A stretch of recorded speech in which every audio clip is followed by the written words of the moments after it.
Okay, in this video I'm going to show you how you can download Roblox Studio on a PC.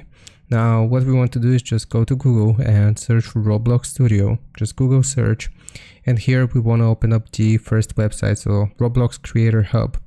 Now open up the website here, and now what we want to do is click on the three lines in the top left corner and then scroll down until you see Studio. So just click on Studio here at the very bottom, and it's gonna look like this. So open Roblox. We're gonna cancel this and we will just click on Download Studio. Now this is going to download Roblox Studio for us, so you will see your Roblox Studio installer. Just click on it and this will begin installing Roblox Studio on your computer. Now just give it some time for Roblox Studio to install here, and after it's finished installing, it's going to log us in and we'll be able to use Roblox Studio. So I will come back in a second here once this finishes installing.